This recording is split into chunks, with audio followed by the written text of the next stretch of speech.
किसी व्यक्ति की सामाजिक हैसियत किस पर निर्भर करती है? आर्थिक स्थिति पर। तभी तो तुलसीदास ने कहा पराधीन सपने सुख नहीं। जो दूसरे के अधीन है उसको सपने में भी सुख नहीं है। स्त्रियां अपने पिता को बहुत मानती है, तो उनके बाप को करिए तो थोड़ा घर में आग लगा दे। अगर आपका कभी पत्नी को भड़काना है तो तुम उसके बाप को कुछ बोल दो, पापा जो है बस शुरू, आगे वाला सुनना ही नहीं। भाई नेता मतलब राम मनोहर लोहिया, नेता मतलब जयप्रकाश नारायण, पढ़े लिखे लोग हैं, संसद में बैठते हैं, इनामी इक्वालिटी जगरजी कुछ भी बोलो। एक जने नेताजी हमसे फोन किए, चक्कर बहन सिक्किम कहाँ है? हम कहें सिक्किम साउथ अमेरिका में है। तो मौर्य काल में मनुस्मृति नहीं है, ऋग्वैदिक काल में मनुस्मृति नहीं है, बुद्ध काल में मनुस्मृति नहीं है। तो मनुस्मृति किस काल में पैदा हुई? सामंतवादी काल में, गुप्त काल में। वो जाति व्यवस्था का ग्रंथ है। तब अम्बेडकर ने उसको फाड़ कर जलाया। समाज का काम ही है आपको गिराना, उसको काम है आपका भरमाना। आपकी हिम्मत है तो आप समाज के सामने खड़े होकर दिखाइए, आपकी ताकत है तो अपने सपने को पूरा करके दिखाइए। नहीं है तो समाज थोड़ी आपको हिम्मत देगा, समाज खुद मरा हुआ है। इनका न्यूज क्या है? हिंदी न्यूज़पेपर की न्यूज क्या है? 5 बच्चों की मां प्रेमी के साथ फरार। और वो चाय की दुकान पर बैठा है और डिस्कशन चल रहा है कि यहाँ कलयुग आएगा। अब वो दुखी है कि हमारे साथ है नहीं भाग। क्यों? इस देश के पिछड़ेपन की वजह क्या है भाई? जैसे तो आप पिताजी तुम्हें 10,000 रुपया दिए कि जाओ सामान खरीद लो, तो जब तुम सामान लेकर आओगी तो वो हिसाब मांगेंगे ना। इस देश में कोई हिसाब मांगता है? एक आदमी विधायक बना और विधायक बनकर उसके पास 5,000 करोड़ रुपया आएगा, लोग कौन जा रहा है उससे हिसाब मांगे? कहां से आया तुम्हारे पास पैसा? किसने दिया तुमको पैसा? किसी व्यक्ति की सामाजिक हैसियत किस पर निर्भर करती है? आर्थिक स्थिति पर। किसी भी व्यक्ति की आज अफगानिस्तान में जो महिलाएं हैं, आज तुम अफगानिस्तान की महिलाओं की दशा देखो, कितनी बुरी दशा है। क्यों? क्योंकि वो निर्भर है, आत्मनिर्भरता नहीं है। लेकिन सुष्मिता सेन इंडिया में शादी नहीं किया, 2 बच्चे हैं। नीना गुप्ता शादी नहीं किया, एक बेटी है। ये संभव है अफगानिस्तान में? काट डाले सब। तो ये यहां पे ऐसा संभव क्यों है? क्योंकि ये आत्मनिर्भर है। आज तुम अमेरिका की महिलाओं को देखो और अफगानिस्तान की महिलाओं को देखो, तो अमेरिका में जो महिलाएं हैं वो आत्मनिर्भर हैं, जॉब कर रही है, 5 लाख रुपया सैलरी, 10 लाख रुपए सैलरी, 15 लाख रुपए सैलरी। किसी पर तभी तो तुलसीदास ने कहा पराधीन सपने सुख नहीं। जो दूसरे के अधीन है उसको सपने में भी सुख नहीं है। तो यहाँ पे जो औरतें हैं, यहाँ स्त्रियां जो हैं, ये अमेरिका का काल है। Economy, second urbanisation.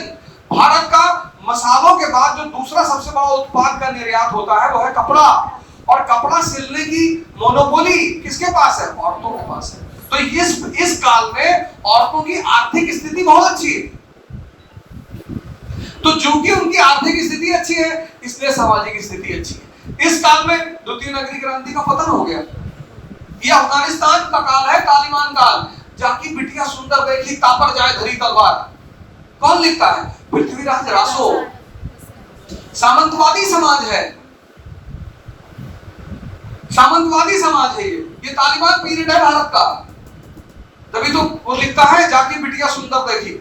लेकिन शादीशुदा औरत को उठाना अधर्म था, तो लोगों ने बाल विवाह करना शुरू कर दिया। यहाँ मुसलमान थोड़ी थे बेटा, यहाँ मुसलमान थे ही नहीं। अब मुसलमान आना शुरू किए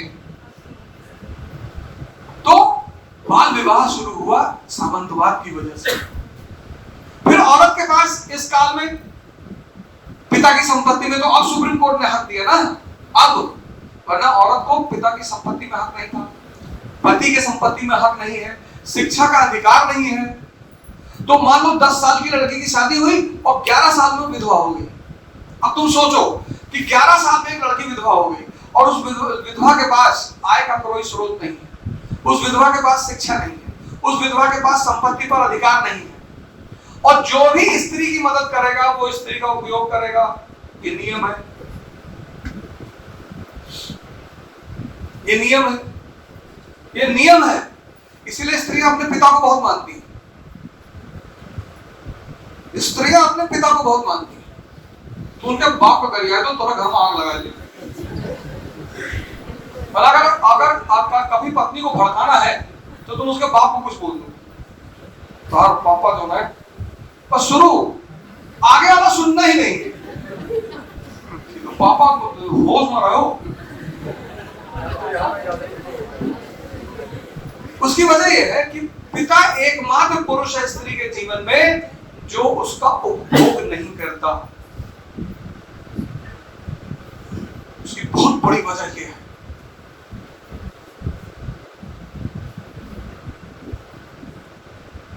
इसलिए जितने पुरुष स्त्रियों का सम्मान करते हैं ना, स्त्रियां उनको मानती बहुत है, बहुत मानती है। स्त्रियां दो ही चीज का सम्मान करती है, ताकत का, ताकत है तुम्हारे पास। तुम्हारी गर्लफ्रेंड ने तुमसे कहा कि मुझे फोन मत करना और तुम नहीं कर रहे हो, ये ताकत है। तू गिड़गिड़ाए लागो कि कहा गलती है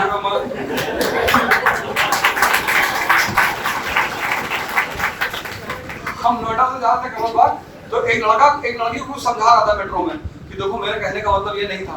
तो लड़की ने कहा कि चप्पल निकाल के तो भागो यहाँ से। तो हमको हंसी आ गई, तो लड़का मेरी तरफ पलट गया, कहा कि मजा आ रहा आपको? हमने कहा मजा नहीं, मुझको दया आ रही तुम्हारे ऊपर। जब वो पब्लिकली तुमको कोई गाली दे दे। भाई हमारी शादी हुई तो हमने अपनी पत्नी से कहा था कि देखो सब कुछ करना, कभी किसी के सामने कुछ मत कहना, अकेले दरवाजा बंद कर दो, मार लो, गरिया लो।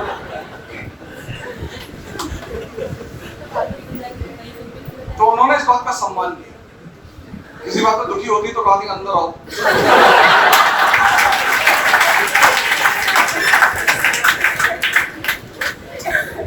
लेकिन क्योंकि इतनी सुलझी हुई महिला की इसकी नौबत नहीं आती, और हम पूरा और शादी तब करिए आप जब आप परिवार जैसी संस्था को चला सकते हैं। परिवार एक संस्था है और स्त्री आपकी गुलाम नहीं है और ना वो आपकी नौकर है। और स्त्री को पूरी आजादी दीजिए। का मोबाइल चेक करा तो ओके मैसेज देखा तो का दिखा रहा है, डिलीट हो चुका हो, तू ना देख पाए।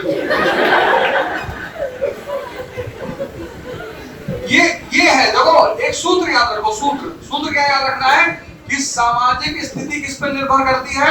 आर्थिक स्थिति पर। तो ये जो भारत का दौर है, ये कौन सा दौर है? अर्बनाइजेशन का दौर है। और ये जो भारत का दौर है वो कौन सा दौर है? सामंतवादी दौर है। जैसे आज की डेट में देखो तो ये पीरियड आज कौन सा है? गुजरात। तुम गुजरात में जाओ, स्त्रियों को देखो कितनी आजादी है, क्योंकि वहां स्त्रियों के पास आर्थिक स्थिरता है। लेकिन यहां पूर्वांचल में आज ये यूपी बिहार ये जो बैकवर्ड है, इसकी मेन वजह क्या है? सामंतवाद। यहां सामंतवाद जिंदा है। ये प्रदेश सब गरीब नहीं है, बहुत अमीर प्रदेश है। यूपी बिहार बंगाल उड़ीसा बहुत अमीर प्रदेश है। सरकार इतना कानून लेकर आती है, इतनी नीतियां बनाती है, बालिका कल्याण योजना, ये कल्याण, जनता तक पहुंचता ही नहीं। और इस देश की जनता सबसे ज्यादा बेईमान है। यहाँ के नेता बहुत अच्छे हैं। इस देश की जनता इतनी बेईमान है, मतलब क्या वोट दे भैया, जगह कहो। अरे तोहार को मर्जी नहीं है भाई। नेता मतलब राम मनोहर लोहिया, नेता मतलब जयप्रकाश नारायण, पढ़े लिखे लोग हैं, संसद में बैठते, इकोनॉमी, इक्वालिटी, जगह भी कुछ भी बोलो। एक नेताजी हमसे फोन किए, चक्कर बहन सिक्किम कहाँ है? हम कहें सिक्किम साउथ अमेरिका वहां है।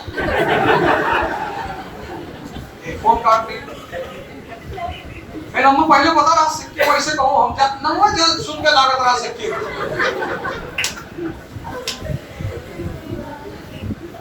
ऐसे यहां से तुम शुरुआत करो, बेसिक्स से। बेसिक्स एनसीईआरटी उठाओ और क्लास 11 12 की इतिहास को उठाओ, लिख लो सारी एनसीईआरटी कौन कौन सी पढ़नी है, हम सब लिख दे रहे हैं। और कैसे पढ़ना ये बात समझ में आई ना? इसमें कोई शंका है?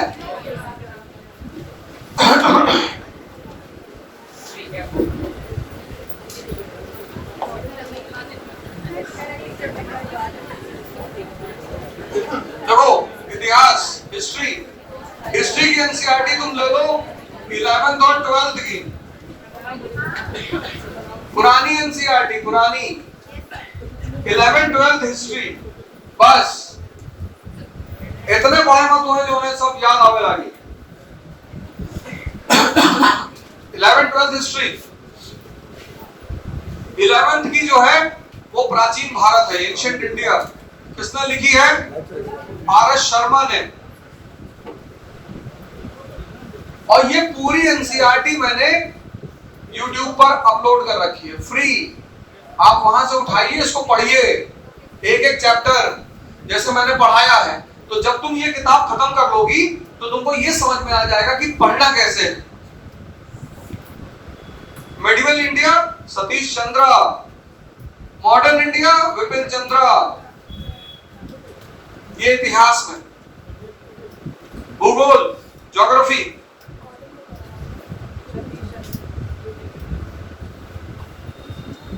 ज्योग्राफी में 3 एनसीईआरटी लेनी है, 6th 7th और 8th, और सब तुमको नेट पे मिलेगी, सब वहीं से डाउनलोड कर लो। 6th 7th और 8th, और इसकी टाइटल है, टाइटल बहुत इंपॉर्टेंट है, लैंड एंड पीपल। लैंड मतलब भूमि, भूमि और उसके लोग, भूमि और उसके लोग, land and people, 6th 7th 8th, बस। उसके बाद एक तुम्हें लेनी, बड़ी खतरनाक सी एनसीईआरटी है ये, 11th NCERT, principles of geography, भूगोल के सिद्धांत। इसमें 4 यूनिट है, atmosphere, lithosphere, biosphere, hydrosphere. 4 sphere है ना, धरती का क्षेत्र, जल का क्षेत्र, वायु का क्षेत्र। ये बहुत जबरदस्त एनसीईआरटी है, और अगर तुम लोग इसको तैयार कर लिए, अरे तो समझ लो कि आईएएस मतलब पीसीएस आईएएस क्लियर। और ये मत कहो कि हम आईएएस नहीं दे रहे हैं, हम पीसीएस ही दे रहे हैं, ऐसा ही कर रहे हैं, वैसा कर रहे हैं।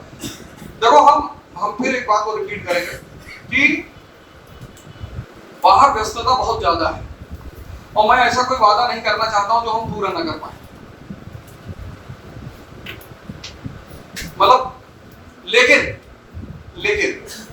मैं इतनी कोशिश करूंगा कि कम से कम 2 महीने में एक क्लास आप लोगों की लग जाए, जो लोग यहाँ रह रहे हैं, जो लोग यहाँ पढ़ रहे हैं।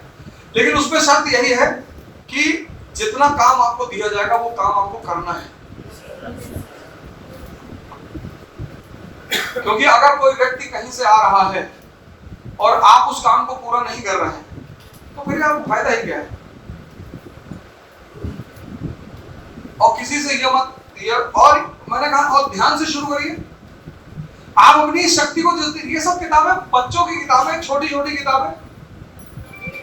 ये कोई पढ़ा है 6th वाली एनसीईआरटी? कोई पढ़ा है? पढ़ी हो? अफ्रीका पढ़ी हो? 6th वाली में है अफ्रीका, नहीं पढ़ी? 6th वाली एनसीईआरटी और कौन कौन पढ़ा है? पढ़े हो? इधर पढ़ी हो 6th वाली? अफ्रीका पढ़ा? नहीं, कोई बात नहीं, ऐसे बताओ। अच्छा, अफ्रीका का की जो जलवायु है, क्लाइमेट, वो किस 2 फैक्टर पे डिपेंड करती है?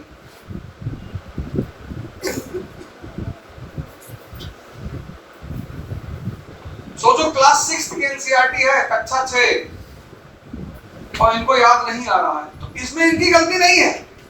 इन्होंने पढ़ा होगा, इन्होंने मेहनत किया होगा, तरीका गलत है। क्लास 6 की एनसीईआरटी से सवाल कर रहा हूं कि अफ्रीका की जलवायु किन 2 फैक्टरों पर निर्भर करती है? पता है?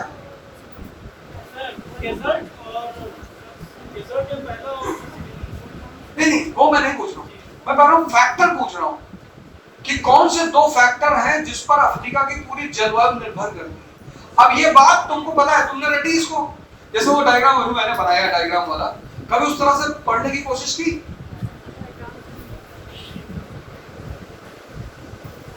कोई बात नहीं, देखो तुम सीखने आते हो कोचिंग,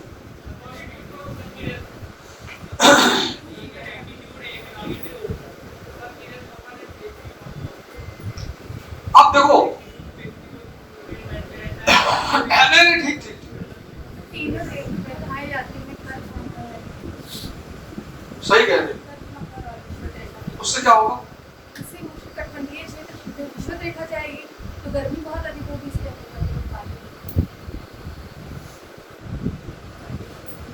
लैटिट्यूड जलवायु के निर्धारण में जिसकी सबसे ज्यादा भूमिका है वो है लैटिट्यूड।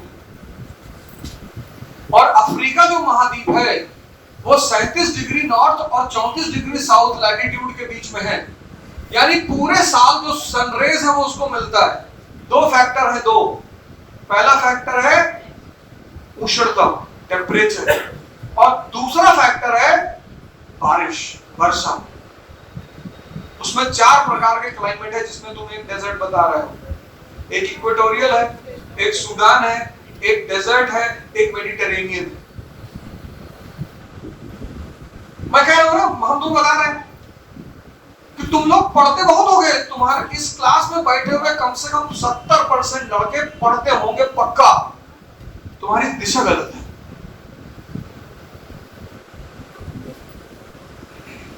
टेंथ वाली ज्योग्राफी का ये कर लो, उसके बाद पॉलिटी,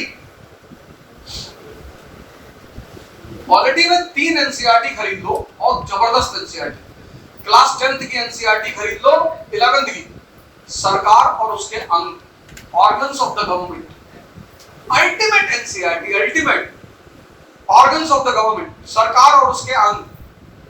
दूसरी एनसीईआरटी खरीद लो, Indian constitution and its function, भारतीय संविधान और उसका कार्य, Indian constitution and its function, दूसरी वाली। और तीसरा जबरदस्त एनसीईआरटी, मतलब तुम्हें मेंस में सारे क्वेश्चन वहां से मिलेंगे, भारत में प्रजातंत्र, democracy in India, democracy. Economy में हिंदी में तो हमको नहीं पता कौन सी बेसिक बुक लेनी चाहिए इकोनॉमी में, लेकिन इंग्लिश में मुझे पता है, जबरदस्त किताब है, आईसीएससी बोर्ड की किताब है, आईसीएससी सीबीएसई नहीं, आईसीएससी बोर्ड की किताब है, class 11th and 12th, fundamentals of economy. मतलब लगता है कि बच्चों के लिए लिखी गई। और साइंस में general science, general science, derivation नहीं सीखना है कि फोर्स F = m/2 वो सब नहीं सीखना, यहां से शुरू करो तुमको बेसिक्स। अब यहां तक कोई सवाल है, कोई डाउट है, कोई क्वेश्चन है मन में तो बताओ।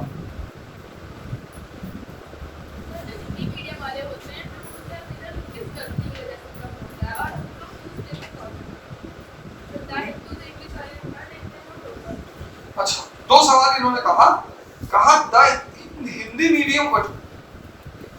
मीडियम वालों का रिजल्ट क्यों खराब है। उसका बड़ा सामान्य सा कारण है, बहुत सामान्य। हिंदी मीडियम का जो शिक्षा स्तर है, सुनना गौर से, जितने भी प्राइवेट स्कूल खुले 90 के बाद सब इंग्लिश मीडियम। एक प्राइवेट स्कूल बताओ जो हिंदी मीडियम खुला हो। मैं बस्ती गोरखपुर जा रहा था, तो बस्ती के आगे एक गांव पड़ा, उस गांव में एक स्कूल था, उसका नाम था क्रिस्टोफर इंटरनेशनल स्कूल। गांव में मतलब ये 4 है इस देश में अंग्रेजी का।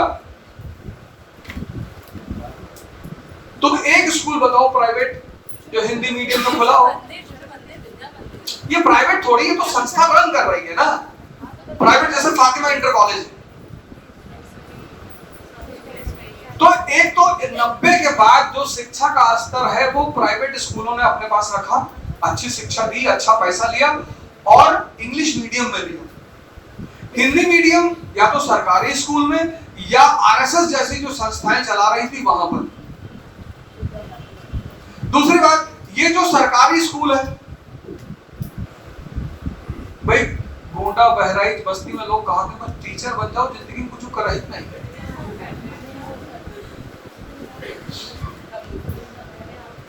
हाजिरी लगाए थे लोग।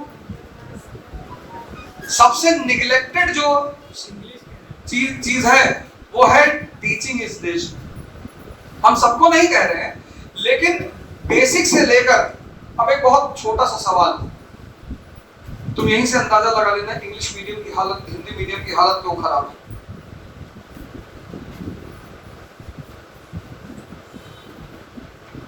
कितने लोग हैं हिंदी मीडियम से?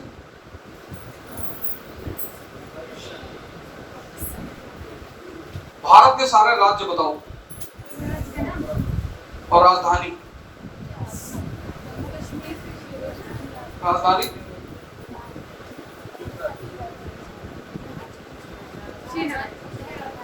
सुनो ना, कोई से कोई बता रहे हाँ, एक और कश्मीर हो गया, पंजाब, राजधानी। अरे कहाँ बोलो तो यार, तो फिर क्वेश्चन पूछने का मतलब ही खत्म हो जाएगा ना। छोड़ो, रामायण और रामचरितमानस में अंतर बताओ। रामायण वाल्मीकि ने लिखा, रामचरितमानस अंतर हम नहीं पूछे राइटर के, हम कहते हैं अंतर, दोनों में अंतर क्या है। हम पूछो सबसे पूछो, रामायण और रामचरितमानस में अंतर। रामायण में राम जी की मतलब सारी चीजें लिखी गई, लेकिन रामचरितमानस में केवल उनकी अच्छाइयों के बारे में बताओ। रामायण संस्कृत में है, आपके पास हिंदी में है, और हिंदी में है, रामचरितमानस अवधी में है, और ये और उसमें है वो राम है, और इसमें मर्यादा पुरुषोत्तम राम है। तो फर्क क्या है दोनों? तो वही है, वो मतलब वो राम है, वो दशरथ के पुत्र है, और इसमें जो मर्यादा पुरुषोत्तम राम है। ये भी तो दशरथ के पुत्र हैं। लेकिन इन्होंने जो मतलब वो चीजें जो संग्रहित की है, वो इन्होंने अपनी उपलब्धि पे हासिल की, पिता से कुछ नहीं किया। इन्होंने जो अपने कर्म, अपने त्याग तपस्या के बल पे हासिल किया है। और इसमें लवकुश के बारे में बताया गया, इनको लवकुश के बारे में कुछ नहीं बताया गया, मतलब लवकुश कांड कुछ नहीं दिया गया है रामचरितमानस में। अब दीवार सती वाले में सब कुछ थोड़ा बहुत क्या बोलो? अब आप ज्यादा जानते होंगे, थोड़ा जानते हैं। हम जानते ही नहीं कुछ उसके बारे में। लेकिन बस एक बड़ा फर्क है कि राम तो पुरुषोत्तम राम है।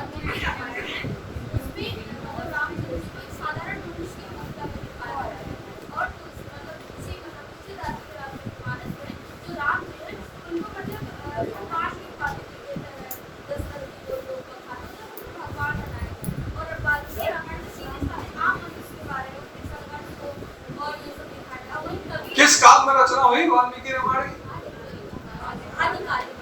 लो, कोनो काल नहीं संभव तो कहीं आदिकाल। बताओ। वाल्मीकि जी ने जो रामायण लिखी है, उन्होंने एक कल्पना पे लिखी है, आगे चलकर वो वास्तव में सत्य हुई है। उन्होंने जो सोचा वो लिखा है संस्कृत में।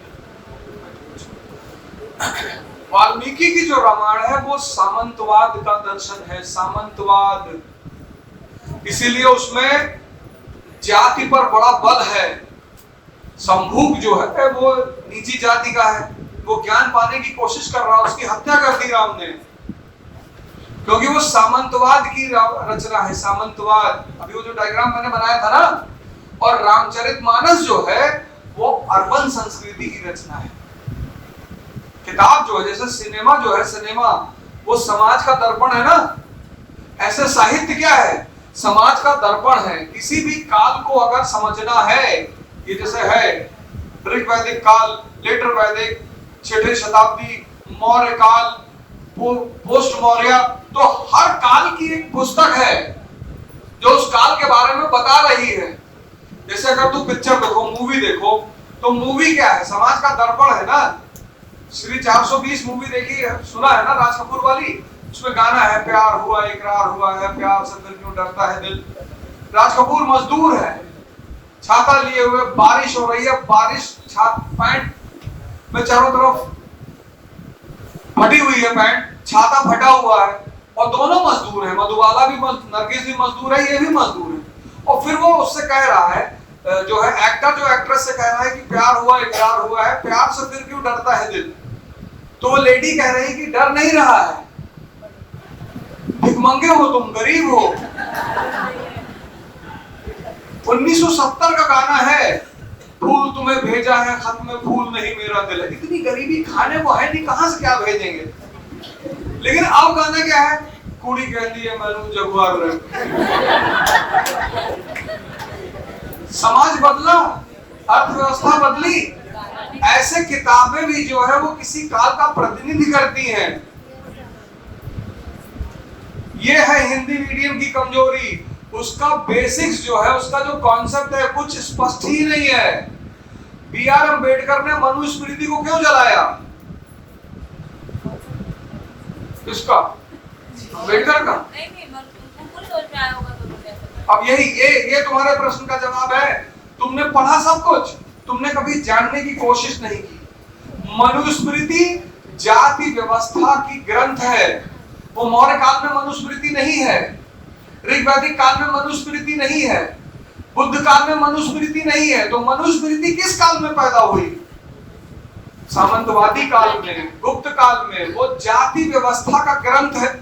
तब अम्बेडकर ने उसको फाड़ कर जलाया कि मैं जाति व्यवस्था में विरोध नहीं, मतलब विश्वास नहीं करता। ये हिंदी मीडियम की उनको कुछ पता ही नहीं। वर्ण व्यवस्था में और जाति व्यवस्था में क्या फर्क है? वर्ण व्यवस्था और जाति व्यवस्था में क्या फर्क है? जाति व्यवस्था अराजकता लाती है। अरे नहीं बेटा, ऐसा नहीं है। जाति व्यवस्था अराजकता लाती है। ये सुनो, ये है हिंदी मीडियम ने कभी भी इस देश में शिक्षा का मतलब नौकरी, यहां शिक्षा समझने के लिए नहीं पढ़ाई गई। शिक्षा का मतलब है दिमाग को जिंदा करना। वर्ण व्यवस्था किस काल में पैदा हुई? यहाँ लेटर वैदिक काल में। वर्ण व्यवस्था किस पे आधारित है? ड्यूटी पे। ब्राह्मण की ड्यूटी है शिक्षा देना, वो उसका व्यवसाय नहीं है। तो वर्ण व्यवस्था किस पे आधारित है? ड्यूटी पे। और जाति व्यवस्था किस पे आधारित है? व्यवसाय पे। कुम्हार जो है वो वर्ण नहीं है, वो जाति है। तो वर्ण व्यवस्था पैदा हुई उत्तर वैदिक काल में और जाति व्यवस्था पैदा हुई गुप्त काल में। किसकी वजह से? ये है वजह। ये तुम पूछी ना हिंदी मीडियम का बेस, पहले तो जितने भी अच्छे संस्थान हैं शिक्षक, वो सब प्राइवेट सेक्टर में है। और चूंकि हर आदमी इंग्लिश मीडियम की तरफ भाग रहा था, तो जितने भी प्राइवेट स्कूल खुले सब इंग्लिश मीडियम खुले। इस देश में शिक्षा का मतलब है नौकरी। बचपन से एक ही बात बताई जाती है हमको कि अगर पढ़ोगे तो नौकरी मिलेगी, और नौकरी मिलेगी तो शादी होगी। दहेज तो ना मिली अब दहेज लड़कियां ना दे, अब ले दहेज ना, अभी तो सपना छोड़ दो दहेज में। ले ले वो तो जोन धारा लगवा है, देखें पूरा घर मुकदमा लड़ी कयामत तक। ये है वजह। आधार ही नहीं, कुछ पता ही नहीं, पढ़ना ही नहीं जानते, तो क्यों नंबर मिलेगा? कौन नंबर देगा? सर पहले तो सर हम लोग पास होने के लिए ही पढ़ते हैं कि किसी तरह हाई स्कूल पास हो जाए, इंटर पास हो जाए, ग्रेजुएशन पास हो जाए। बस सर कोचिंग है, कोचिंग सिर्फ दिशा देने के लिए है, कोचिंग पढ़ाने के लिए थोड़ी है। आपने पढ़ लिया 15 साल 16 साल स्कूल और कॉलेज में, और बताओ और कोई अब यहाँ तक कोई समस्या है, कोई क्वेश्चन मन में प्रश्न है तो बताओ।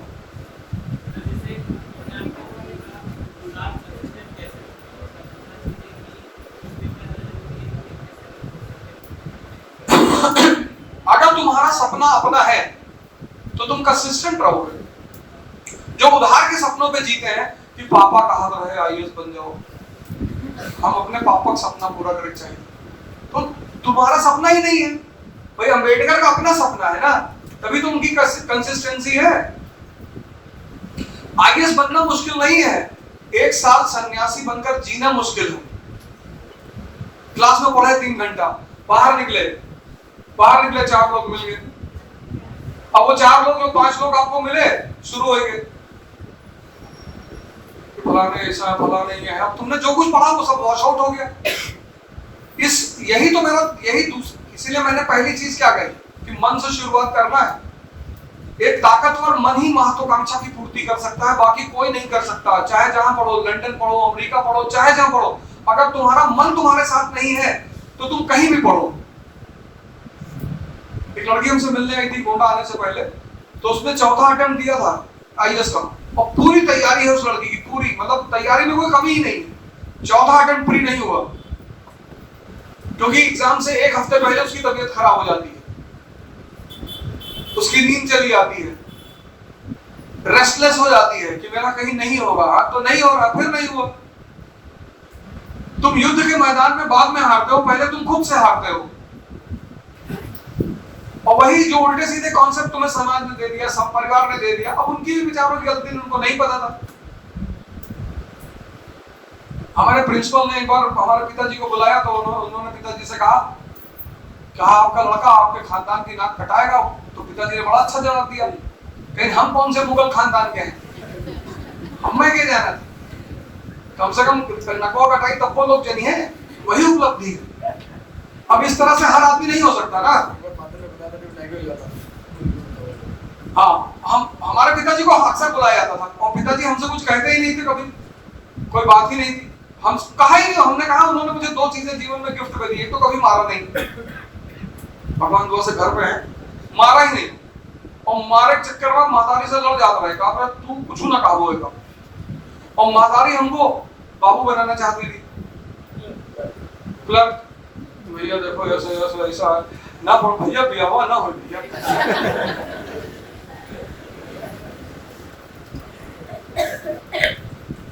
और गोंडा में कम से कम चार परिवार ने मतलब रिश्ता तोड़ दिया शादी तय करने के बाद। एक दिन लगा तो बदमाश है, आज सुबह कहा था कि गलती हुई, कहीं फिर कह दो।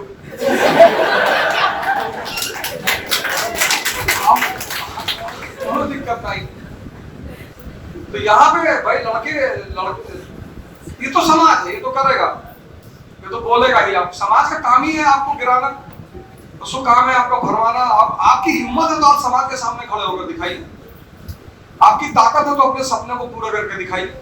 नहीं है तो समाज थोड़ी आपको हिम्मत देगा। समाज खुद मरा हुआ है। कैंसर से लोग क्यों मरते हैं? यही गोंडा में एक महिला है, उसको कैंसर हो गया था 6 साल पहले, जिंदा है क्योंकि उसने गोंडा आना ही छोड़ दिया। आप गोंडा जाना ही नहीं, और 6 साल हो गया, ओवेरियन कैंसर था उसको, और उस लेडी अपने आप को क्योर कर लिया उसने। हम उससे मिले, हमने कहा एक बात, हमें के बाद में गोंडा चली जाओ, 6 महीना मर जाओ। कहे कि बात गोंडा नहीं, पूर्वांचल जे आई थे मुंह बनाए बैठा नहीं, अरे मरे हो, और कहीं ना लगे उनके चेहरा से यही है कि गए हो। और जब 40 आदमी तुमसे सुबह शाम मिल रहे हैं और इस भाव से मिल रहे हैं कि तुम मरने जा रहे हो, तो वो भाव तुम्हारा मजबूत हो जाएगा, खत्म हो जाएगा। यही गोंडा की स्त्री है, महिला, वो इसी शहर की, यही मुन्ना घर के बगल में रहा थी, अजय शुक्ला एक है, उनकी वाइफ। हाँ, उस लेडी ने अपने आप को क्या कर लिया। डॉक्टर ने कहा था 6 महीने से ज्यादा नहीं रहोगे, हमने कहा गोंडा ना जाओ, बस तू बच जाओ, जैसे चलिए। वो यहाँ का आदमी का काम ही है, खड़ा है।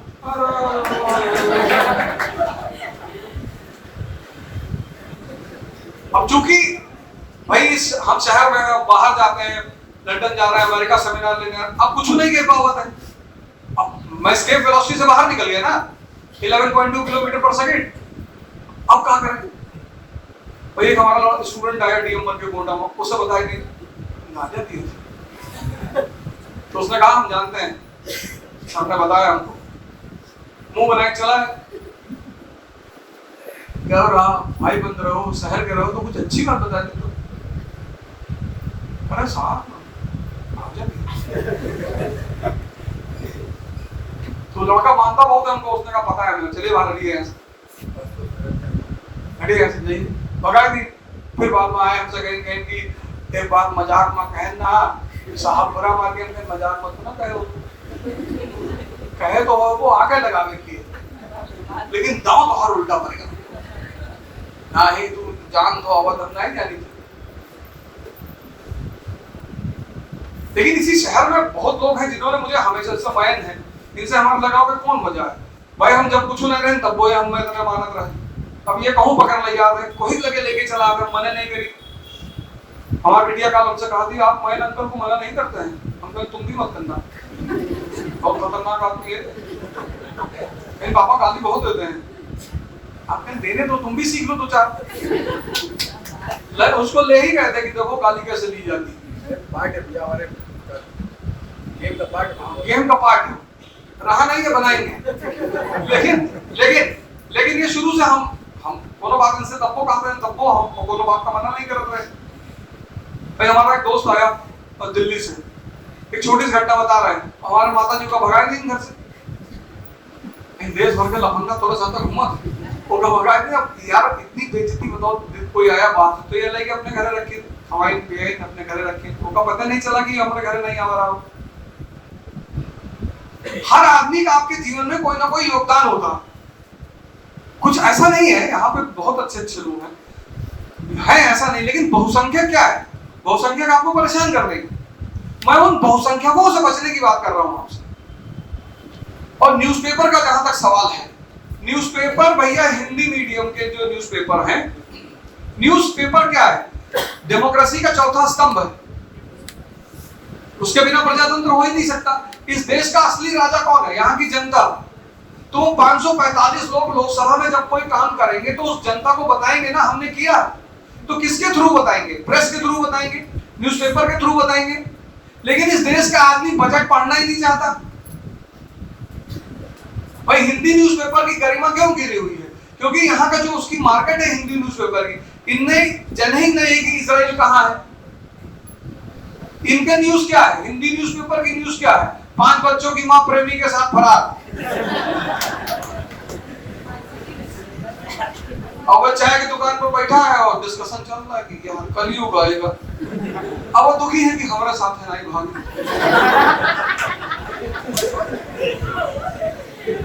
वो जो हिंदू न्यूज़पेपर है, भाई हिंदी के लोग विद्वान, लेकिन जो बिकेगा वही तो आदमी प्रिंट करेगा। अब मध्य एशिया मिडिल ईस्ट की क्राइसिस चल रही, तालिबान की गवर्नमेंट पलट गई। अफगानिस्तान का इतिहास कितने लोगों को यहाँ पता होगा? जानना ही नहीं चाहता कोई, जानने की। इसलिए हिंदी मीडियम के जो न्यूज, उसमें 2 न्यूज़पेपर बहुत अच्छे हैं। एक नवभारत टाइम्स बहुत अच्छा, वो आप पढ़ सकते हैं, और एक दैनिक भास्कर, जनसत्ता भी। दैनिक भास्कर, जनसत्ता और नवभारत टाइम्स।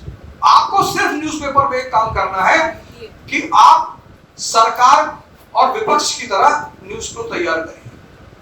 जैसे कन्या विद्याधन योजना का प्लान गवर्नमेंट लेकर आई, तो अब कन्या विद्याधन योजना क्या है और क्यों है, पहले तो ये तैयार कर लो। फिर अब विपक्ष उस पर हमला करेगा। जैसे किसान बिल आया है ना, तो विपक्ष उस पर हमला कर रहा है। तो जब विपक्ष उस पर हमला कर रहा है तो किन बिंदुओं पे कर रहा है, उसको भी तैयार करिए। आप न्यूज़पेपर पढ़िए पार्लियामेंट के सांसद की तरह, कि मुझे सरकार को जवाब देना है और या विपक्ष को जवाब देना है। यह है न्यूज़पेपर का महत्व। न्यूज़पेपर सिर्फ आईएएस बनने के लिए मत पढ़िए। देश क्यों, इस देश के पिछड़ेपन की वजह क्या है भाई? जैसे तो आप पिताजी तुम्हें 10,000 रुपया दिए कि जो सामान खरीद लो, तो जब तुम सामान लेकर आओगे तो वो हिसाब मांगेंगे ना। इस देश में कोई हिसाब मांगता है? एक आदमी विधायक बना और विधायक बनकर उसके पास 5,000 करोड़ रुपया आएगा, लोग कौन जा रहा है उससे हिसाब मांगने? कहां से आया तुम्हारे पास पैसा? किसने दिया तुमको पैसा? इतना पैसा तुमने कैसे कमा लिया? राम मनोहर लोहिया जो है वो कांग्रेस ऑफिस में सोते थे। जब वो मरे तो उनके जेब में 10 रुपया पड़ा हुआ था। अंतिम संस्कार के लिए उनके जेब में पैसा नहीं था। इस तरह के नेता थे इस देश में, तब ये देश यहां तक पहुंचा। आज तुम किसी को कुछ कह नहीं सकते हो। हम इस मंच से, यहाँ राजनीति का मंच नहीं, इसलिए हम किसी को कुछ कह नहीं सकते। सबका वही हाल है, आप किसी को कुछ नहीं कह सकते। लाल बहादुर शास्त्री 12,000 रुपया अपने कार का किस्त नहीं जमा कर पाए, भारत के प्रधानमंत्री थे। उनके बेटे एक बार उनकी कार लेके चले गए, वो चाइना से लौट कर आए, उनको पता चला कि उनकी कार उनके बेटे लेकर गए। एफआईआर करा दिया जाके अपने बेटे के खिलाफ, सुनील शास्त्री के खिलाफ। और एसएचओ से कहा कि अगर मारोगे नहीं तो तुमको बर्खास्त कर देंगे। 24 घंटा सुनील शास्त्री लॉकअप में बंद थे।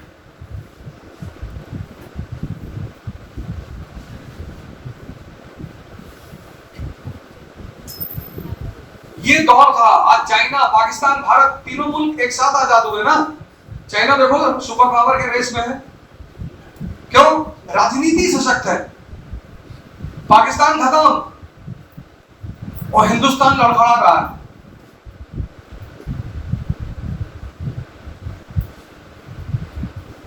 पहला स्टेप जो है, और कोई सवाल है तो बताओ, बताओ। हाँ,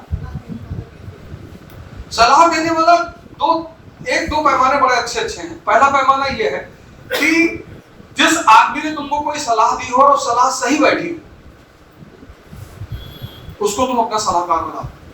किसी की भी सलाह जिसने तुमको फायदा पहुंचाया, और या तो शिक्षक, जैसे कोचिंग के ये सत्यवान जी, इनसे लो सलाह सिलेक्शन के बाद। अब ये तुमको गलत सलाह कभी नहीं देगी, उसकी वजह क्या हो? सलाह हमेशा उस व्यक्ति से लो जिसका हित तुम्हारे हित से जुड़ जाए। जैसे तुम इनसे आके पूछोगे सर कैसे पढ़े, तो तुमको हमेशा अच्छी बात बताएंगे। क्यों? क्योंकि तुम्हारी उपलब्धि इनकी भी तो है। सलाह हमेशा उस आदमी से लो जिसका हित तुम्हारे हित से जुड़ा हुआ हो। जैसे तैयारी कर रहे हो आईएएस पीसीएस की, तो गोंडा में तुम्हें जब भी कोई बात पूछनी है इनके पास चले आओ। ये तुमको गलत सलाह दे ही नहीं सकते। उसका सीधा कॉन्सेप्ट यही है कि तुम्हारी उपलब्धि इनकी भी है, और तुम्हारी उपलब्धि है तो तुम जाके बाहर कहोगे कि अरे हम कौटिल्य और पढ़ते थे और सर ने हमेशा हमारी मदद की और हमें सही रास्ता दिखाया, तो तुम्हारी वजह से फिर 100 लोग और आ जाएंगे, है ना? सलाह उस आदमी सुनो। ऐसे ये सलाह का पैरामीटर। बाकी मत लो, किसी को सुनो ही मत, सुनना ही नहीं किसी। जहां तुम सुनोगे वही मामला गड़बड़ हो जाएगा, वही तुमको 4 लोग डिमोरलाइज कर देंगे। मैंने कहा ना कि इस प्रिपरेशन में हर 1 हफ्ते के बाद, हर 10 दिन के बाद तुम्हारी जो एनर्जी लेवल है वो लो हो जाएगी। ये इस प्रिपरेशन की सबसे गंदी आदत है ये। हर 1 हफ्ते बाद या हर 10 दिन बाद जो तुम्हारी एनर्जी लेवल है वो लो हो जाएगा। उसी लो एनर्जी लेवल में अगर 4 लोगों ने तुमसे कह दिया कि अरे बस वो एनर्जी लेवल लो थी, वो धरातल में चली गई, खत्म, तुम्हारी 2 महीना पढ़ाई नहीं हुई, और तुम्हारी 2 महीने पढ़ाई नहीं हुई तो इस गेम में जो भी आदमी 10 दिन का गैप कर देगा उसका उस साल सिलेक्शन होगा ही नहीं। 8 घंटा डेली पढ़ना है, 10 दिन तुमने बैकलॉग कर दिया, 80 घंटे का बैकलॉग हो गया, कहां पूरा करोगे? अब घूमो चारों तरफ।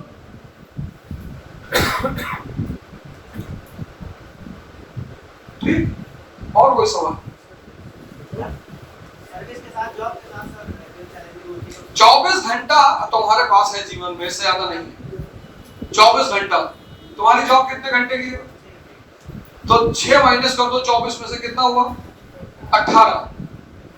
18 में से 2 घंटा माइनस कर दो, 16। फिर 2 घंटा रेस्ट भी तो करोगे, 16 घंटा। अभी 16 घंटे को माइनस करो, सिंपल। जितना पर डे इन्वेस्ट हो रहा है उसको माइनस कर दो, और यहां पे ग्रुप बना लो, 2-2, 4-4 लोग मिल जाओ, एक दूसरे की मदद करो। सिर्फ यहाँ बहुत सारे ऐसे लोग होंगे जो दिल्ली नहीं जा सकते, इलाहाबाद नहीं जा सकते हैं, उनकी परिस्थिति नहीं है, तो यहीं पे ग्रुप बना लो, यहीं पे पढ़ो। हाँ बताओ।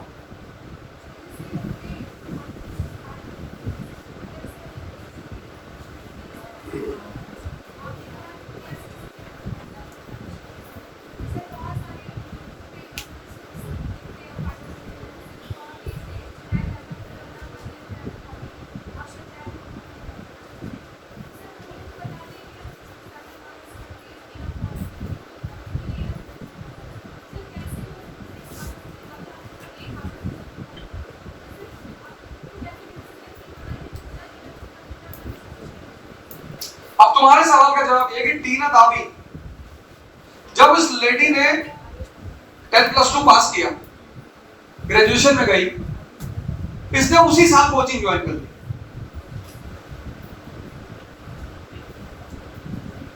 तो 3 साल में 3 कोचिंग उसने किया, सब तैयार हो गया। अब एक तरफ ग्रेजुएशन हो गया और दूसरी तरफ आईएएस का पूरा मटेरियल तैयार हो गया, प्लस उनकी माता जी, मदर, वो दोनों बहनें इस लेडी की वजह से आईएएस बनी। 24 घंटा दिशा निर्देश देना, पढ़ाना, उनके साथ पढ़ना, उनके साथ लिखना। जैसे टीना कोई आंसर लिखती थी तो वो भी लिखती थी। तो अब उसकी सारी तैयारी हो गई, पहला अटेम्प्ट दिया, हो गया। तो उस तुमको क्या लगा कि इसका तो पहले अटेम्प्ट में हो गया, तो पीछे का तुमने नहीं देखा ना।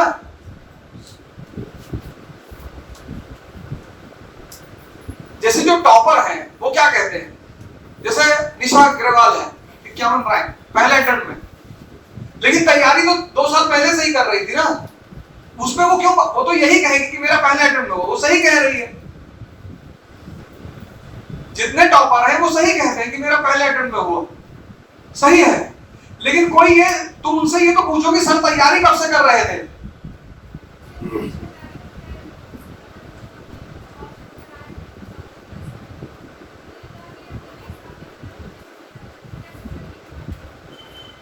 जिसकी लॉ ऑफ कनेक्टिविटी, जैसा तुमने 6 की एनसीईआरटी पढ़ी, तुमको 2 साल तो लगेगा। ये कनिष्क कटारिया जब आया तो उसकी जो ये जो सबकॉन्शियस मन है वो पढ़ने वाला लड़का है। तो जिस 6 की एनसीईआरटी अब तुम्हें फिर दोबारा पढ़नी पड़ेगी, उसने एक बार पढ़ी, उसको तैयार हो गया। ये फर्क है तुम में और उस पर। तो उसने 12 महीने को जो यूटिलाइज किया, 12 मंथ्स, उसका बेस स्ट्रांग था, आधार मजबूत था, उसके लिए 12 महीने सफिशिएंट। लेकिन जिसके पास बेस है ही नहीं,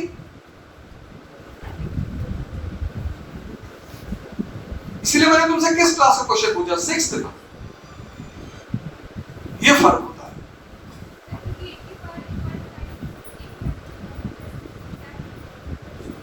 हाँ, तो एक ही बार जब पढ़ा तो कनेक्ट करके पढ़ना चाहिए ना। तुम लेकर आओ, जहां पे हेडिंग लिखी जलवायु, वहां पहली लाइन यही लिखी हुई है कि अफ्रीका महाद्वीप 37 डिग्री नॉर्थ, पहली लाइन ही यही है। तुमने गौर ही नहीं किया, तुम पढ़ती चली गई। और किताबें सबसे बात नहीं करती। किताबों का एक सबसे, जैसे आज तुम लोगों को अपने घर में दिखाई पड़ता होगा कि बहुत लोग हैं जो डेली रामायण पढ़ रहे हैं, डेली गीता पढ़ रहे हैं, डेली कुरान पढ़ रहे हैं, उनको फायदा नहीं मिल रहा। किताबें सिर्फ जिंदा दिमाग से बात करती, किताबें बात करती। कोई किताब रखे हो, दिखाओ, हमें 2 जरा। कोई किताब लाया है कोई? कोई भी किताब लाए हो, एनसीईआरटी लाए हो, कोई किताब लाए हो?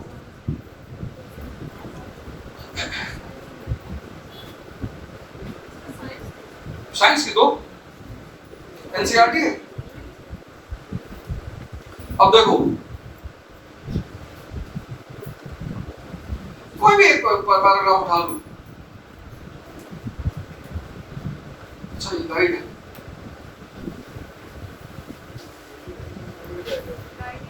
उत्तर भारत के मंदिरों की कला की शैली नागर शैली एवं दक्षिण भारत के मंदिरों की कला की द्रविड़ शैली कहलाती है। और जहां उसने शैली लिखा है उसको अलग रंग में कर दिया है कि तुमको इस पे ध्यान देना है। फिर वो आगे लिखता है, दक्षिण पथ के मंदिरों के निर्माण में नागर और द्रविड़ दोनों शैलियों का प्रभाव पड़ा, अंततः वह बेसर शैली भी कहलाती। अतः वह बेसर शैली भी कहलाती। अभी तो नागर शैली है ना, जिसको उसने लाल रंग में लिखा, पिंक कलर में, तो उस पर क्वेश्चन मार्क लगा दो। अब जब मकान का निर्माण होता है तो 2 चीज का प्रभाव होता है मकान पर। तुम कश्मीर जाओ, वहां के मकान की संरचना अलग है, हमारे यूपी में अलग है, कर्नाटका में अलग है। तो मकान पर 2 चीज का प्रभाव पड़ता है। किस 2 चीज का?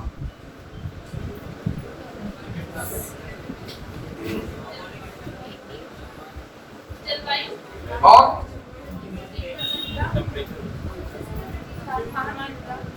जलवायु और दर्शन का। यही तो कहा ना, कोचिंग तुम्हारी कहां मदद करती, यही मदद करती। देखो, अब कल्चर जो है, कल्चर,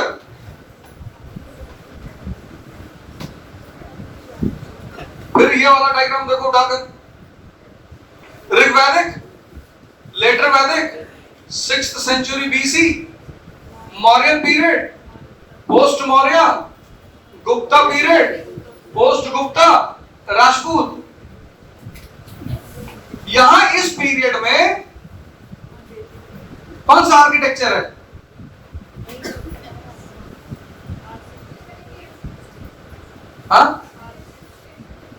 ऐसा नहीं पढ़ा ना? अच्छा, एंशियंट नहीं पढ़ा। जिन्होंने इस पीरियड में कौन सा आर्किटेक्चर है?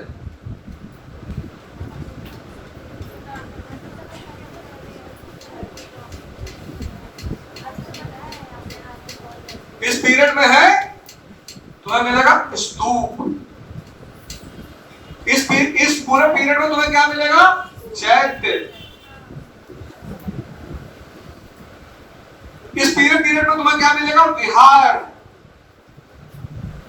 क्योंकि इस पूरे पीरियड का दर्शन क्या है? Buddhism, Jainism. लेकिन यहां तुम जैसे इस पीरियड में आओगी वैसे तुम्हें टेंपल दिखाई पड़ना शुरू कर जाएगा। अब इस परिवर्तन की वजह क्या है ये तुम्हें जानना है।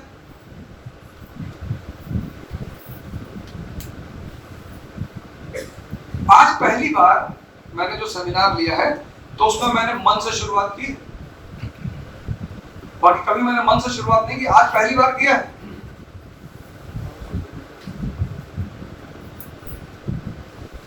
तुम्हें काम ही उसी पे करना है।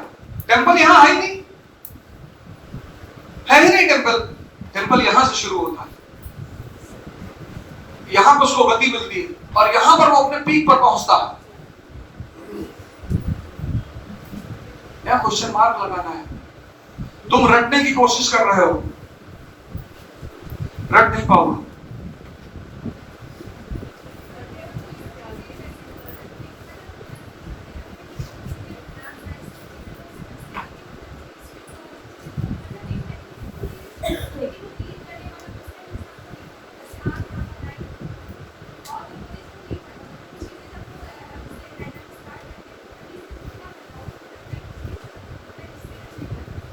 किसने बताया रटने के लिए?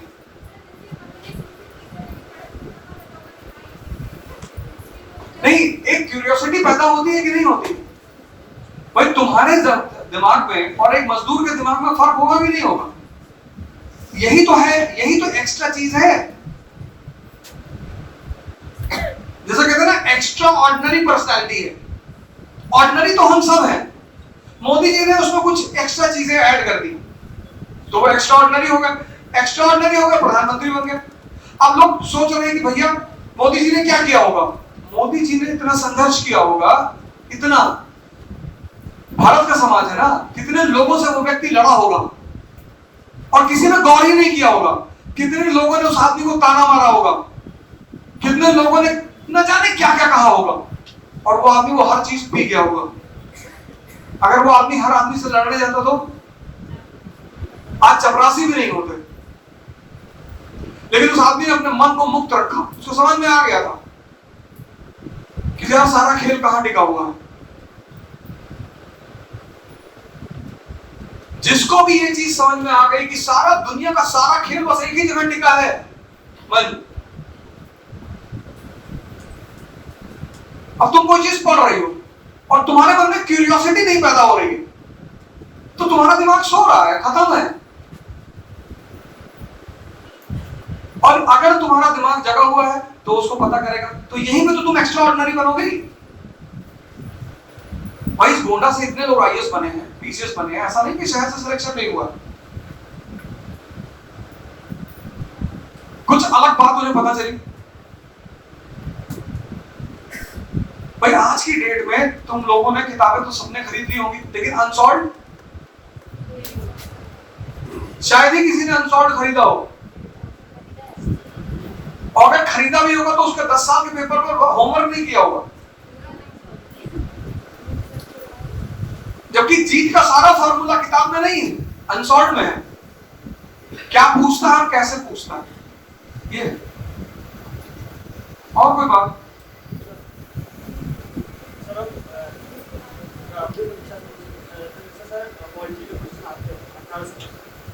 टॉपर बताते हैं कि आप लोग बताते हैं कि लक्ष्मीकांत का तो ऐसा सर दोनों करने के बाद भी लगभग 18 से 10 से 11% और ऐसे ही आपकी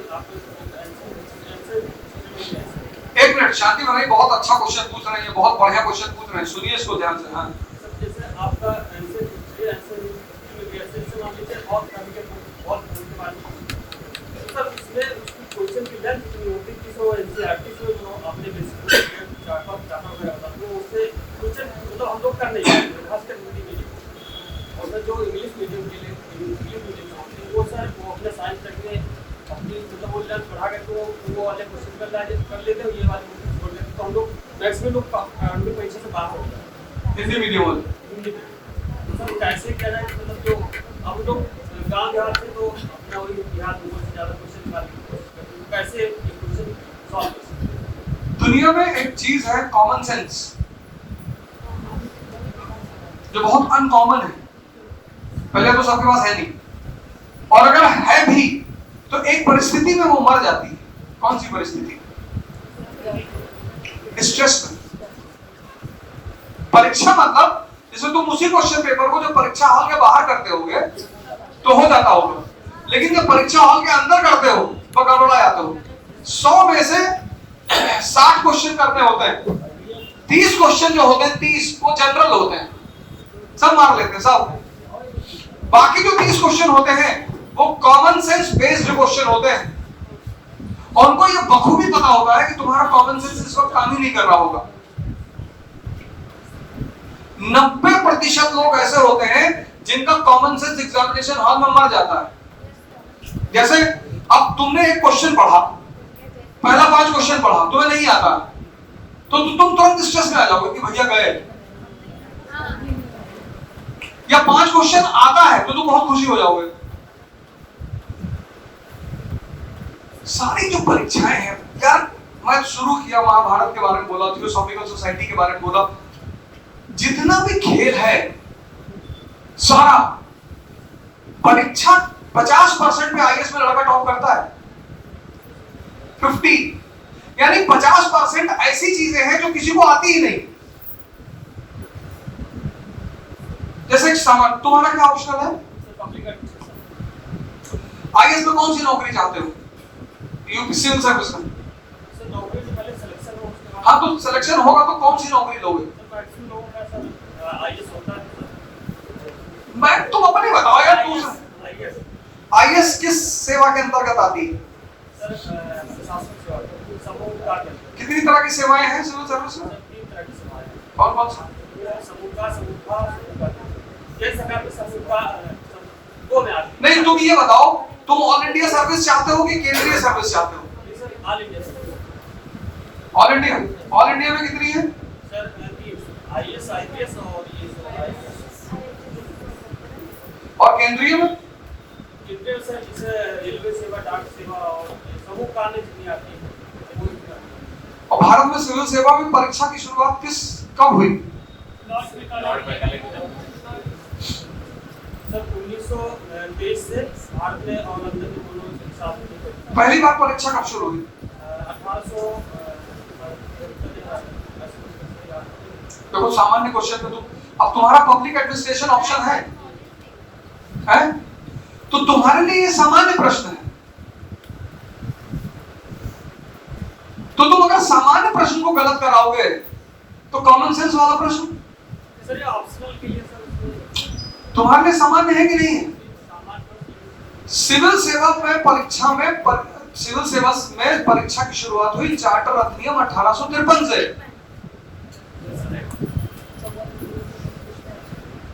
ये तुम्हारे लिए सामान्य प्रश्न है, तुम सामान्य में मार खा रहे, तो जो सामान्य से अलग हट गए वहां पे क्या करोगे? 60 क्वेश्चन करने होते हैं, 30 सामान्य। अकबर का नाम सबने सुना, सबने इस क्लास में हर आदमी अकबर का नाम जानता है, सुना है?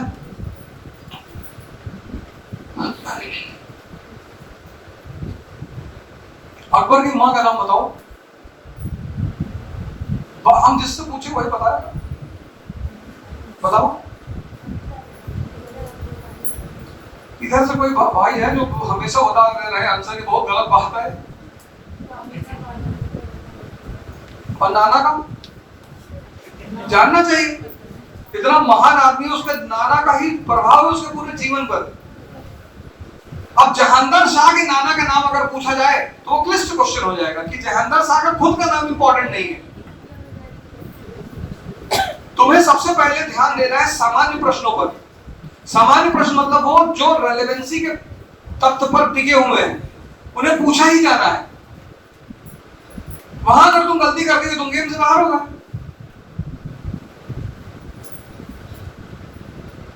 तुम तुरंत गेम से बाहर हो गए। तो तुम 30 सामान्य में से 5 गलत कर दिए, गेम से बाहर। और जो 30 कॉमन सेंस वाले क्वेश्चन है वहां तो तुम वैसे ही बहुत परेशान हो गए। ये चक्रव्यूह ही तो है। अगर सिर्फ पढ़कर ये एग्जाम क्वालिफाई करना होता तो जितने यूनिवर्सिटी के गोल्ड मेडलिस्ट है सब टॉप कर जाते। सिर्फ पढ़ाई के बल पर अगर ये परीक्षा निकलती तो जितने पढ़ने वाले हैं एक से एक टॉपर सब निकाल लेते। ऐसा नहीं है। पढ़ने वाले सफल ज्यादा होते हैं ये है, लेकिन सारे पढ़ने वाले ही सफल नहीं होते। अभी मैनपुरी का एसपी है राजू शुक्ला, इलाहाबाद से। कई मौका लगा तो मैं उसको गोंडा लेकर आऊंगा। बहुत विचित्र किस्म का आदमी राजू शुक्ला। जब वो बंदा मुझे मिला था इलाहाबाद में, तो उसको प्राचीन भारत और मध्यकाल भारत में अंतर नहीं पता था, लेकिन उसको खेल समझ में आने लगा कि करना क्या है। अगर उसकी इंग्लिश अच्छी होती तो वो आईएएस होता। इंग्लिश अच्छी नहीं थी उसकी, डीएसपी बना यूपी में। तुमको मजा ही किसी चीज में तब आता है जब तुम उसको समझने लगते हो, ठीक है ना।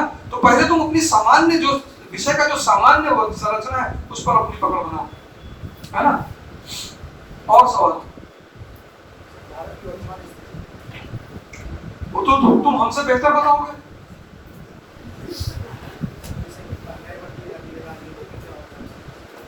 तो तुम्हारी गलती है ना। देखो बैठो, भारत आजाद किसने कराया?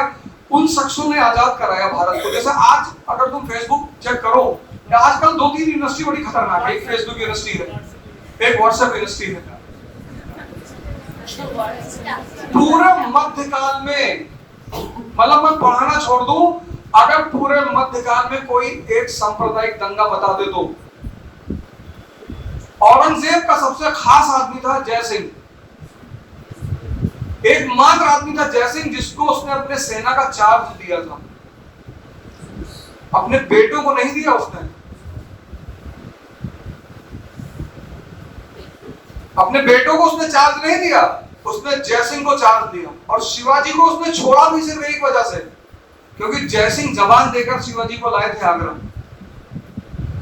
तो औरंगजेब ने कहा था कि चूंकि तुम लाए हो, जय सिंह ने कहा था औरंगजेब से कि मैं अपनी जबान पर लेकर आया हूं, आगरा में कुछ नहीं होना चाहिए।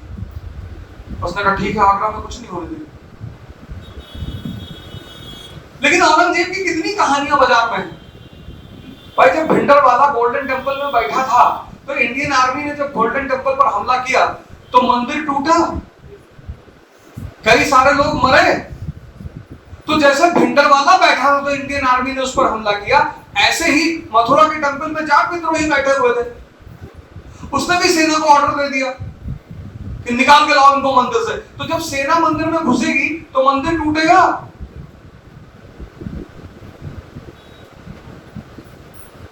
टूटेगा कि नहीं टूटेगा?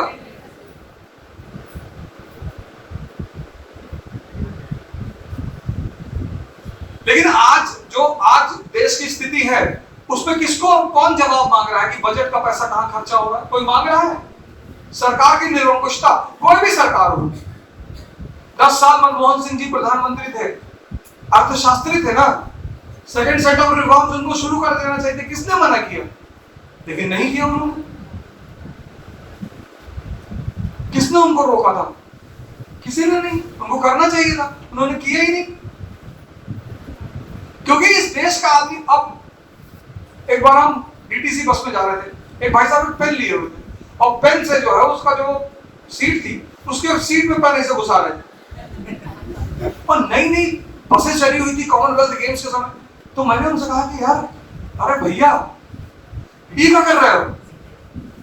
कहीं हम देख रहे हैं कि इसके अंदर क्या है।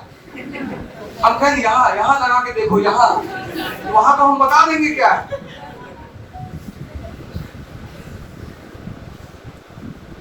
यहाँ जितनी भी पब्लिक बिल्डिंग है सब थूके हुए हैं, पान से भरा हुआ है। उनसे पूछो काहे थूके? कहीं हमारा बाप का हो है। तो जब तुम्हारे बाप का होबे ना करे तो तैमूर अपने बाप के कहीं वो आवाज लूट ली तो चिल्लात हो कि हम लूट लाएंगे तैमूर जो ना हम लोगों का लूटी, तो तुम अपने बाप की चीज मानते ही नहीं हो। तो महमूद गजनी आया लूटा, तैमूर आया लूटा, ये सब आए लूटे तुमको, तो लूटेंगे ही, कहा तो हमारे बाप का होगा ना कर। तुमको पता ही नहीं कि तुम टैक्स दे रहे हो, तुम्हारे टैक्स की संपत्ति से निर्मित हुई है सारे भवन। वहां एक शराफत से लिख दिया गया यहां थूकना मना है। यही भारत का आदमी दिल्ली के मेट्रो में चलता है, कितनी शराफत से चलता है, क्योंकि सीआईएसएफ वाले मार के तुरंत पटरा। गोंडा में एक तूफान सिंह है, हमारे साथ पढ़ा है, तो हम उनसे कहें गुटखा खाए के मेट्रो के अंदर ना जाओ, नहीं तो हर ज्योग्राफी बदल देगी। हम कहें गुटखा खा के मत जाना, क्योंकि सब सीआईएसएफ वाले हैं और सब साउथ इंडिया के हैं, हिंदी समझ में नहीं करते, पर तुम हिंदी बोले और मारेंगे दो फाइट। और तुम राजू चौक देखो, कितना बिजीएस्ट मेट्रो स्टेशन है, एक कागज का टुकड़ा तुमको उस स्टेशन पर नहीं मिलेगा। इस देश को मनमोहन सिंह चलाएंगे, बेचारे सज्जन आदमी। इस देश में सज्जन आदमी के सम्मान ही नहीं है। तुम ज्यादा भैया करके बात कर दो, तुमको टीप मारना शुरू कर दे लोग। इस देश को योगी जी चला सकते हैं साहब, हाँ आग लगाओ, लेकिन मार डालो। और आज की कोई बात थोड़ी है। नेहरू जी को इतना गाली देते लोग, नेहरू जी की वजह से कश्मीर हाथ से चला गया, तो आप पापा रहना नेहरू जी के साथ है। आज कश्मीर भारत के पास है नेहरू जी की वजह से। अरे पटेल जी आर्मी भेज रहे थे पाकिस्तान से लड़ने के लिए, खाने को ठीक नहीं था 1947 में। पाकिस्तान को अमेरिका ने $45 मिलियन दिया था मार्शल प्लान के अंतर्गत, और भारत के पास खाने को नहीं था। गेहूं मांग रहे थे हम अमेरिका से, गेहूं भिजवाया था उसने, वो जो सुअरों को देता वो गेहूं, और भूखे नंगे जाके किसी से लड़ जाओगे। लेकिन यहां अगर तुम नेहरू के बारे में बात करो तो लोग अलग कहानी बताने लगते हैं। अरे नेहरू जी का एडविना माउंटबेटन से चक्कर चलता था, ये पता है उनको नेहरू के बारे में। एडविना माउंटबेटन से चक्कर, तो हर तो नौकरानी से नहीं चला, उसको देश की वाइसरॉय की वाइफ से उसका अफेयर है। गर्व की बात है, जिसने पूरे देश को फंसाया, नेहरू जी ने उसकी वाइफ को फंसा लिया, और तुम उसको उल्टी तरह से देख रहे हो।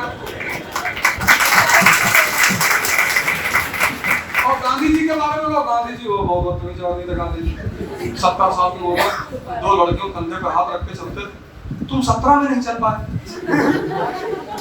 आज तुम्हारी बीवी नहीं रखने देती कंधे पे हाथ, नीचे करो, देखा था सब। गांधी जी का सर्वोदय तुमको नहीं पता है, गांधी जी का नॉन कोऑपरेशन मूवमेंट तुमको नहीं पता है, गांधी जी का असहयोग तुमको नहीं पता है, गांधी जी का पूना समझौता तुमको नहीं पता है, लेकिन तुमको यह पता है कि गांधी जी क्या करते थे। तो जिस देश में इस तरह का युवा हो जाएगा जिसको अपना इतिहास ही नहीं पता, वो कैसे विकास करेगा,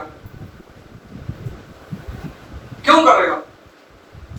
भाई मुसलमानों से कुछ कहते मैं नाराज हो जाता है, अरे सब हिंदू लोग हमारे पीछे पड़े। कहा कौन पड़ा है? नहीं पड़े हैं। अरे तो कहां पड़ा है? हमू का दिखाओ, हमू देखी कहां पड़े हैं। भाई दलितों को एक नेता मिला कायदे का, अंबेडकर, आज दलित मुख्य धारा में है। कितना पिछड़ा हुआ समाज था उनका। 1932 का जब पूना समझौता हुआ तो अंबेडकर ने कहा, गांधी से कहा, हम मंदिर में नहीं जाना चाहते हैं, बजट का एक हिस्सा हमारी शिक्षा पे खर्चा होना चाहिए। इसको कहते हैं मांग। ये होगी मांग। काम को मंदिर में नहीं जाना, आप जाइए मंदिर। और आज देखो दलित समाज को मुख्य धारा में है। फर्जी एफआईआर कराए थे तो 6 महीना रहो अंदर, जाति सूचक गाली दे रहे हैं। नॉन बेलेबल वारंट, कोई बोलबे ना करे, और 2 लाख रुपया फाइन। अब तो पहले महतारी अपने लड़के के गरियाओं में ऐसे गाली देती रही, दलित जात सूचक शब्द बोलत रही। अब तो वो नहीं बोलती, क्योंकि वो गलती दूसरे के सामने निकल गया तो अंदर ना चला जाए। तो भारत की जो स्थिति है उसके लिए भारत के लोग खुद जिम्मेदार हैं। उस आपको जो चीज चाहिए प्रजा भाई 1991 में भारत में लिबरलाइजेशन आया और भारत में 93 में एंटी इंग्लिश मूवमेंट शुरू हो गया। अंग्रेजी हटाओ। मुलायम सिंह यादव सीएम थे, उनका बेटा लंदन वहां ऑस्ट्रेलिया में पढ़ रहा था। उन्होंने कहा जनता मांग रही है अंग्रेजी हटाओ, हटा दो। उन्होंने यूपी पीसीएस से कंपलसरी इंग्लिश खत्म कर दी। और जब उन्होंने यूपी पीसीएस से कंपलसरी इंग्लिश खत्म कर दिया, लोगों ने इंग्लिश पढ़ना छोड़ दिया। आज हिंदी मीडियम वाले आईएएस से बाहर हैं। अंग्रेजी पढ़ने में, किसी भाषा को जानने में क्या बुराई है यार? हम फातिमा पढ़ने जाते थे, हमारी सोसाइटी में लोग कहते थे यार मकाले के लड़के जाते। हमको लोग नकाले का लड़के बोलते थे क्योंकि हम मिशन स्कूल में पढ़ने जाते थे। आज जहां भी हो उस स्कूल की वजह से वो बेचारे बाहर के लोग, ऑस्ट्रेलिया और कनाडा के लोग आके हमको पढ़ाए। हमको कभी ये नहीं बताया कि जाति क्या है, धर्म क्या है। हम पहली बार इलाहाबाद यूनिवर्सिटी पहुंचे तब हमको पता चला कि हम ब्राह्मण हैं इलेक्शन में। नहीं, हमको पता ही नहीं था। यहाँ वहां स्कूल में कौन बताएगा? वो सब टीचर बाहर की थी, ईमानदारी से पढ़ाया उन्होंने, सिर्फ पढ़ाया। और आज उस स्कूल के लड़के पूरी दुनिया पे कब्जा करके बैठे हैं। हैदराबाद में 2 लड़के हैं फातिमा के, पूरा हैदराबाद उनके हाथ में है। मतलब हम गए उनसे मिलने, हमें इतना खुशी हुई। पूरा हैदराबाद और फातिमा के लड़के हैं और पूरा हैदराबाद उनके हाथ में है, अपने से संचालित करते हैं हैदराबाद। ऐसा कौन आदमी है जो उनके परिचय में नहीं, कांटेक्ट में नहीं? रमाशंकर यादव और अनुपम श्रीवास्तव। और जो हम एक साइंटिस्ट है, एक व्यवसायी है, और एयरपोर्ट पे हमसे कहे भैया हमारे घर चलिए, 2 कमरे का मकान।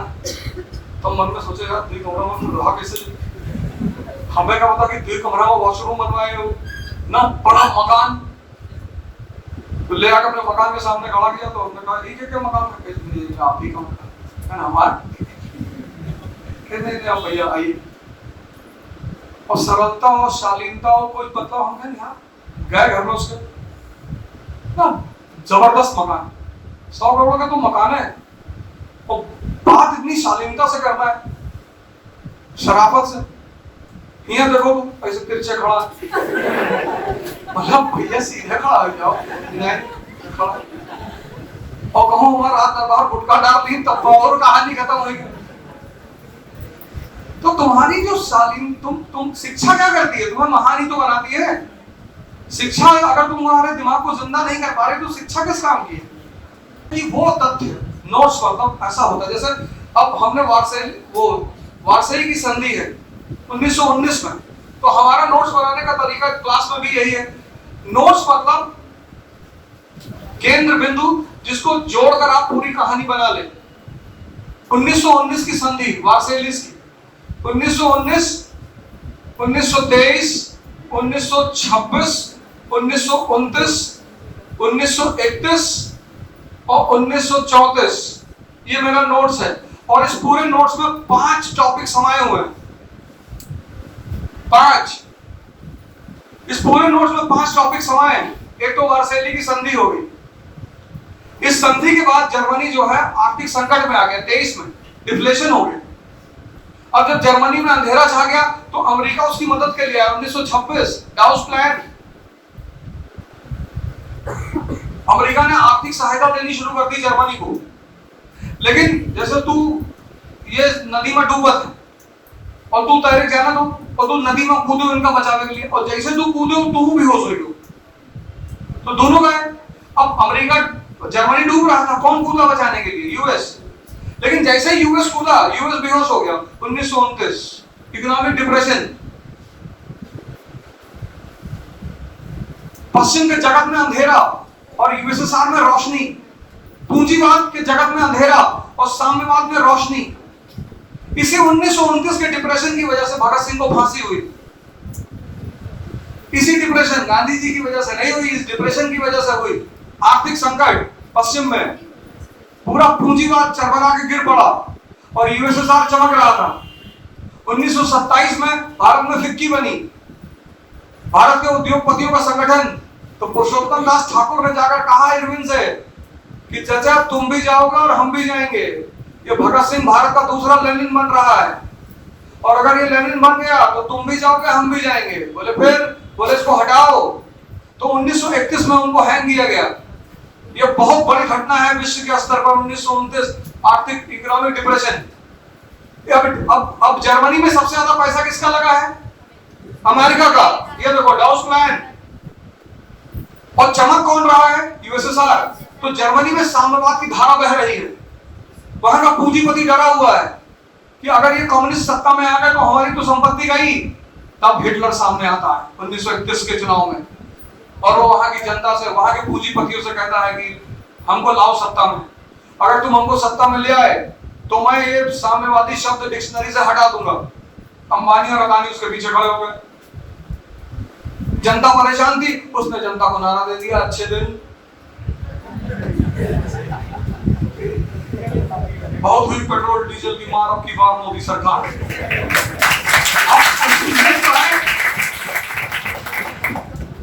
इसको भैया कटवा दीजिएगा, व्यवसाय का मामला है, नहीं तो सरकार बहुत कठोर कार्रवाई करती है। तो अब जनता परेशान थी, नारे में आ गई, बहुमत में आ गया संसद में। और उसको पता था कि ऐसा नहीं कि उसी ने नारा दिया, सभी करते हैं, सारे। इंदिरा गांधी ने नहीं कहा गरीबी हटाओ, गरीबी हटा दिया उठा।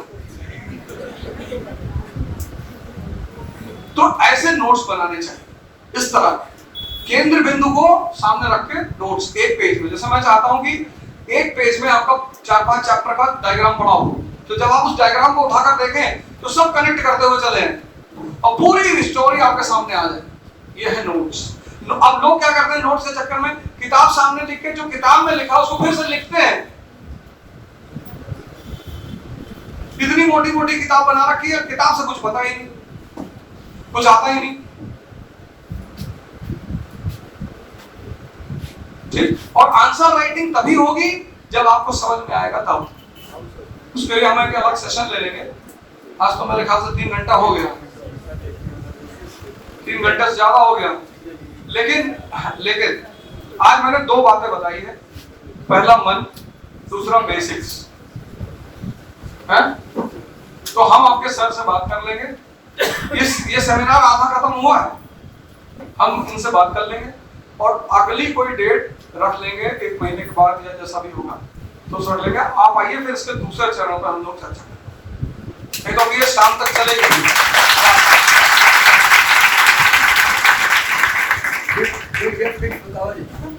नहीं, हम बता देंगे। हम वहां जाके जो है इस बात पर हम चर्चा कर लेंगे, हम बता देंगे और फिर जो है इस आधे को पूरा कर लिया जाएगा। तो आ जाएंगे एक दिन के लिए।